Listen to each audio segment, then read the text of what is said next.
کہا جاتا ہے کہ کسی بادشاہ کا گزر اپنی سلطنت کے ایک ایسے علاقے سے ہوا جہاں کے لوگ سیدھا نہر سے ہی پانی لے کر پیتے تھے۔ بادشاہ نے حکم دیا کہ عوام الناس کی سہولت کے لیے یہاں ایک گڑھا بھر کر رکھ دیا جائے اور زیادہ بہتر رہے گا کہ ہر چھوٹا بڑا سہولت کے ساتھ پانی ہی پی سکے گا۔ بادشاہ یہ کہتے ہوئے اپنی باقی کے سفر پر آگے کی طرف بڑھ گیا۔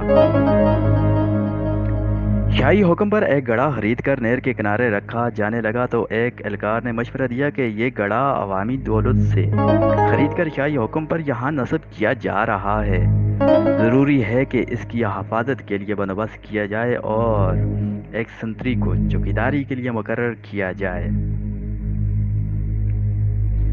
سنتری کی تعیناتی کو حکم ملنے پر یہ بات بھی سامنے آئی کہ گڑھا بھرنے کے لیے کسی ماشکی کا ہونا بھی ضروری ہے اور ہفتے کے 7 دن صرف ایک ماشکی یا ایک سنتری کو نہیں پابند کیا جا سکتا۔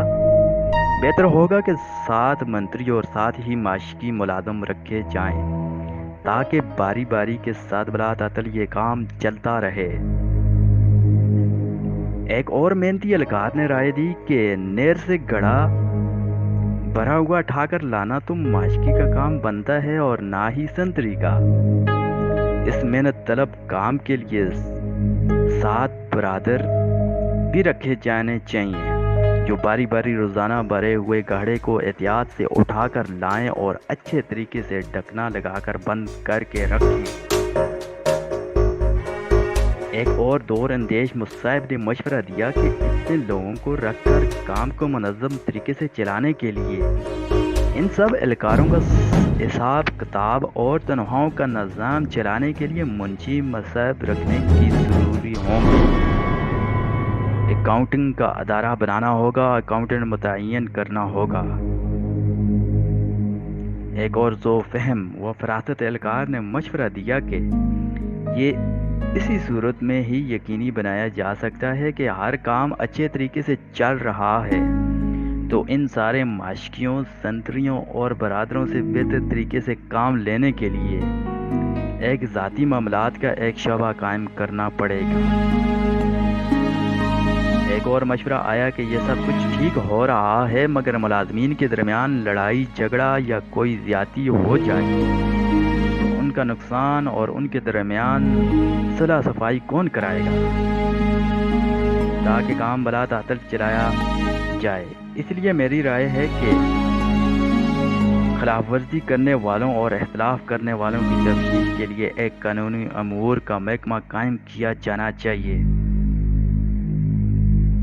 ان سارے محکموں کی انشاء کے بعد ایک صاحب کا یہ مشورہ آیا کہ اس سارے انتظام پر کوئی ہیڈ بھی مقرر ہونا چاہیے، ایک ڈائریکٹر بھی تعینات کر دیا جائے۔ سال کے بعد حسب روایت بادشاہ کا اپنی رعایا کے دورے کے دوران اسی مقام سے گزر ہوا تو اس نے دیکھا کہ نہر کے کنارے کئی کنال رقبے پر ایک عظیم و شان عمارت کا وجود آ چکا ہے جس پر لگی ہوئی روشنیاں دور سے نظر آتی ہیں اور عمارت کا دبدبا آنکھوں کو خیرہ کرتا ہے۔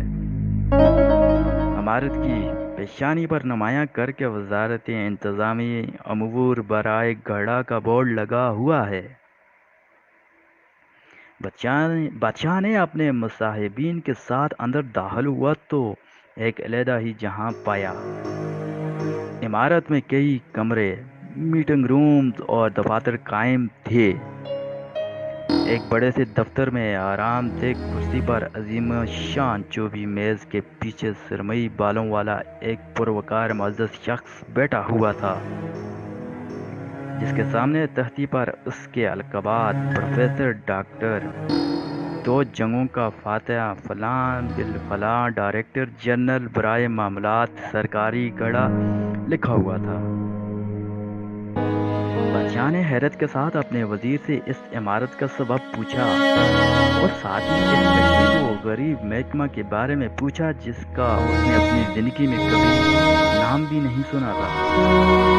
بادشاہ کے وزیر نے جواب دیا، حضور والا، یہ سب کچھ آپ کے ہی حکم پر تو ہوا ہے جو آپ نے پچھلے سال عوام الناس کی فلاح اور آسانی کے لیے یہاں پر گڑھا نصب کرنے کا حکم دیا تھا۔